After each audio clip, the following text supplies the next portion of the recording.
Halo semua, kembali lagi bersama kami di Cici Cici. Perkenalkan, nama saya Billy dan rekan saya Arya. Pada kali ini kita akan membahas topik yang sangat penting yang berkaitan dengan dokumen internasional, yaitu apostil. Arya, banyak orang dengar istilah apostil, tapi belum paham artinya.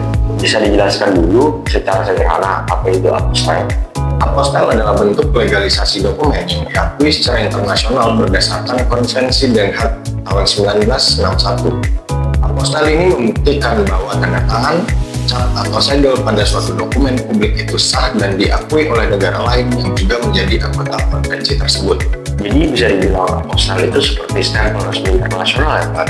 Betul, dengan apostil kita tidak perlu lagi melalui proses legalisasi berlapis di kedutaan atau Kementerian Luar Negeri seperti dahulu. Lalu, apa kegunaan utama dari apostil ini? Apostil digunakan agar dokumen yang dikeluarkan di Indonesia bisa berlaku secara hukum di luar negeri dan sebaliknya. Misalnya, ijazah, akta kelahiran, surat nikah, surat kuasa, atau dokumen perusahaan yang ingin digunakan di negara anggota konvensi apostil. Menarik sekali Pak ya. Kalau dasar hukumnya di Indonesia ini apostil itu diatur dalam mana ya? Dasar hukumnya adalah Peraturan Presiden Nomor 2 Tahun 2021 tentang pengesahan Convention Abolishing the Requirement of Legalization for Foreign Public Document, serta Peraturan Menteri Hukum dan HAM Nomor 6 Tahun 2022 tentang layanan legalisasi apostil. Lalu, apakah semua dokumen publik bisa langsung menggunakan apostil atau ada pengecualian tertentu? Tidak semua dokumen bisa, hanya dokumen publik yang diterbitkan oleh instansi resmi seperti akta catatan sipil, dokumen pendidikan, dan surat dari lembaga negara. Dokumen pribadi seperti surat pernyataan pribadi biasanya harus melalui notaris terlebih dahulu agar dapat diajukan apostil. Kalau seseorang mau mengurus apostil, apa saja syaratnya? Syaratnya cukup sederhana. Yang pertama, dokumen harus dokumen publik seperti akta, ijazah, atau surat resmi.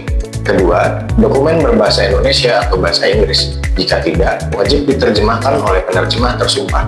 Ketiga, pemohon bisa mengajukan melalui Direktorat Jenderal Administrasi Hukum Umum atau AHU, Kemenkumham.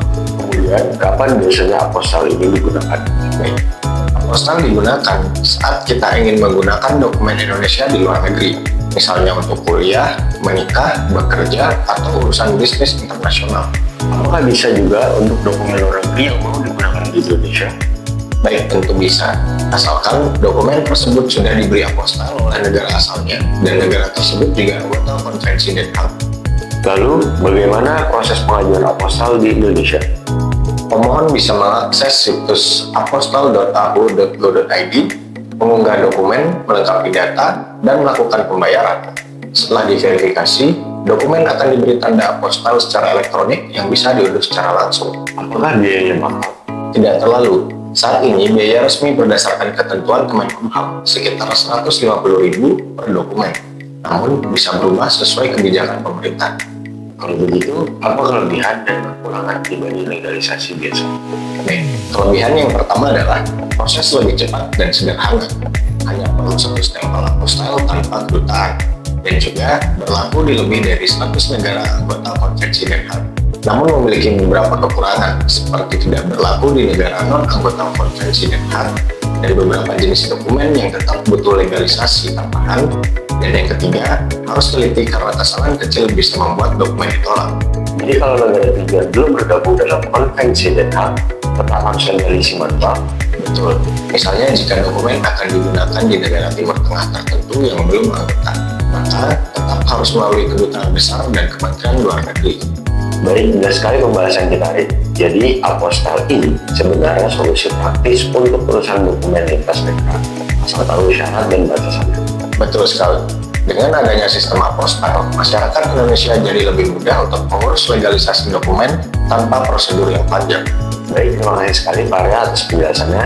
Untuk pemirsa, jika ingin berkonsultasi lebih lanjut mengenai legalisasi dokumen atau urusan hukum internasional, bisa menghubungi kami di www.filmdeveloper.com atau www.konsultasihukum.co.id.